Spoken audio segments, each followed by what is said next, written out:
बिस्मिल्लाहिर्रहमानिर्रहीम। बोलते कालम के साथ मैं आमिर रज़ा खान, और आज एक अहम खबर आपके लिए, खबर तो नहीं लेकिन आपके लिए एक हिदायतनामा के इस वक्त तमाम शहरों में सायरन पहुंचा दिए गए हैं। वो सायरन जो जंग से पहले बजाए जाते हैं। अगर कोई ख़तरा दरपेश लायक हो, कोई मिसाइल, कोई जहाज़, कोई ड्रोन आ रहा हो, तो पाकिस्तान के जो दफाई इदारे हैं उनकी तरफ से एक सायरन बजाया जाता है, जिसकी आवाज़ आप सुन भी सकते हैं। इस वक्त आवाज़ सुने, और वो ड्रोन का वो जो सायरन का वो चलाने का तरीका है वो भी देख लें।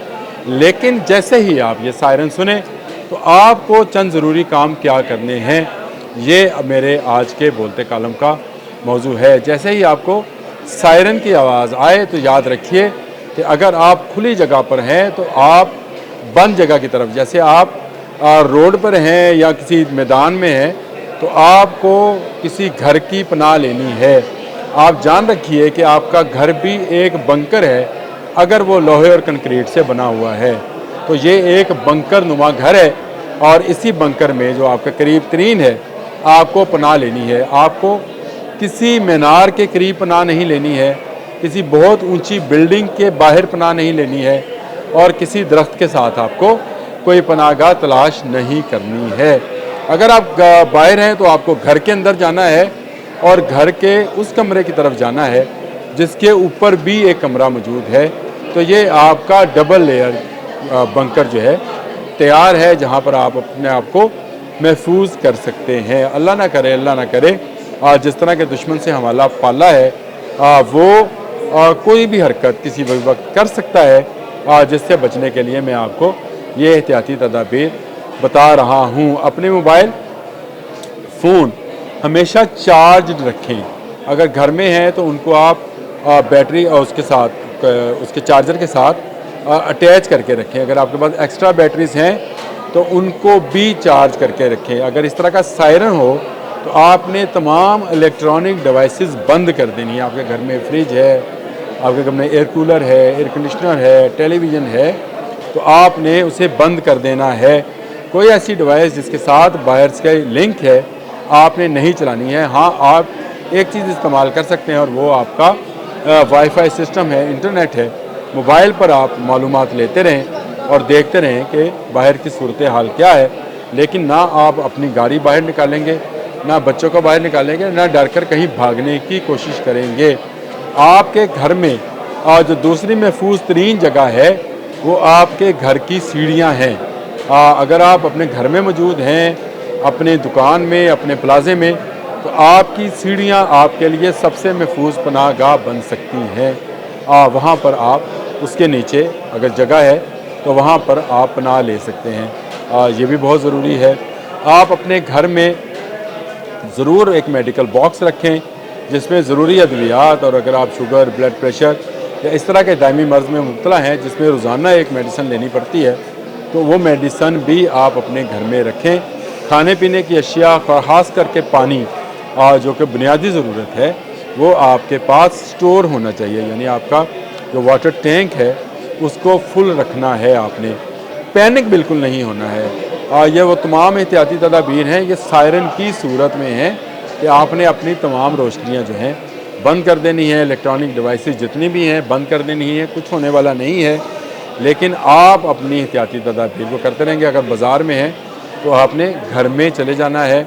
घर में है तो घर के उस कमरे में जाना है जिसके ऊपर भी कमरा हो, यानी डबल लेयर कमरा हो। और अगर नहीं है तो आपकी जो सीढ़ियाँ हैं उसके नीचे जो जगह है वो आपके लिए महफूज पनाहगाह बन सकती है। अपने प्यारों के साथ रहिए, एक दूसरे से राब्ते में रहिए, टेलीफोन पे रहिए। टेलीफोन जब आपके पास मोबाइल फ़ोन है अगर वो चल रहा है तो उसके साथ राब्ते में रहे।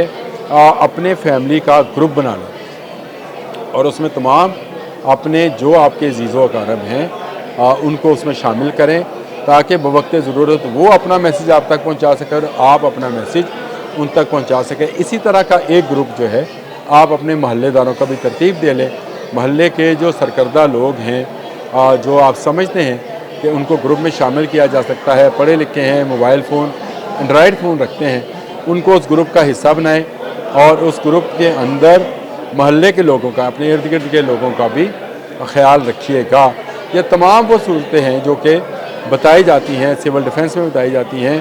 آپ کے پاس ایک مضبوط رسا ضرور ہونا چاہیے کسی بھی چیز کو کھینچنے کے لیے. آپ کے پاس پانی کا اور خاص کر پینے کے پانی کا وافر ذخیرہ ہونا چاہیے. تمام اپنے پانی کی جو بوٹلز ہیں، جو کینز ہیں، ان کو آپ ہمیشہ فل رکھیں. آپ کا جو واٹر ٹینک آپ کے گھر کی چھت کے اوپر ہے اس کو آپ بھرا ہوا رکھیں تاکہ بوقت ضرورت اس پانی کو استعمال کیا جا سکے. کوئی ایسی ضرورت نہیں ہے کہ آپ گھر میں بہت زیادہ اناج سٹور کر کے رکھیں، بہت زیادہ پھل سٹور کر کے رکھیں. یاد رکھیں ہماری پاکستان آرمی سرحدوں پر جاگ رہی ہے ہماری حفاظت کے لیے. ہم پچھلے 2 دن سے آرام سے سو رہے ہیں. ہاں کچھ جگہوں پر حملہ ضرور ہوا لیکن اس حملے کا جواب جو ہے ان کو بہتر طریقے سے دے دیا گیا. اب بھی جو حملہ ہوگا اس کا جواب پہلے سے بھی بہتر طریقے سے دیا جائے گا اور انشاءاللہ تعالی دشمن کو ایسی جرت نہیں ہے. لیکن پوری دنیا میں کیونکہ جنگی حالات سے نمٹنے کے لیے ایجوکیٹ کیا جاتا ہے، اسکول کالج یونیورسٹی میں بچوں کو جو ہے ایسی تربیت دی جاتی ہے. سول ڈیفنس کی تربیت دینا شروع بھی کر دی گئی ہے. NCCA کی ایک تربیت گاہ ہوتی تھی اسکول کالج یونیورسٹیز میں جہاں بچوں کو سول ڈیفنس کے متعلق بتایا جاتا تھا، آگ بجھانے کے متعلق بتایا جاتا تھا. تو یہ بھی بہت ضروری ہے. گورنمنٹ سے یہ بھی میں اپیل بارہا کرتا رہتا ہوں کہ اس کو بھی دوبارہ اس کا آغاز کیا جائے. اسی طرح آپ کو آگ بجھانے والے آلات اور اگر آپ کے پاس نہیں ہے تو ضروری نہیں آپ کے پاس کوئی سلنڈر ہو جس میں کوئی گیس ہو، آپ ایک بالٹی میں ریت بھی اپنے پاس رکھیں. ریت اپنے پاس رکھیں، موٹے کپڑے اپنے پاس رکھیں جن کو گیلا کرنے کے بعد آگ بجھائی جا سکے. ریت سے بھی آگ بجھ جاتی ہے اور ضروری نہیں کہ آپ اس پر وہ جو فائر کے لیے ضروری فوم ہے جس کو فائر فوم بولتے ہیں اور وہی آپ کے پاس ہو تو اس سے آگ بجھے گی. یہ وہ احتیاطی تدابیر ہیں جن کو اختیار کرنے کے بعد آپ خود کو اور اپنے چاہنے والوں کو محفوظ بنا سکتے ہیں. محفوظ رہیے، کوئی خطرہ نہیں ہے. میں پھر دوبارہ کہہ رہا ہوں اور ضرور ہمارا دشمن جو ہے مکار ہے، دشمن گھٹیا ہے، لیکن ہمیں اپنی حفاظت کے لیے تمام احتیاطی تدابیر کو اختیار کیے رکھنا ہے. اتنا ہی.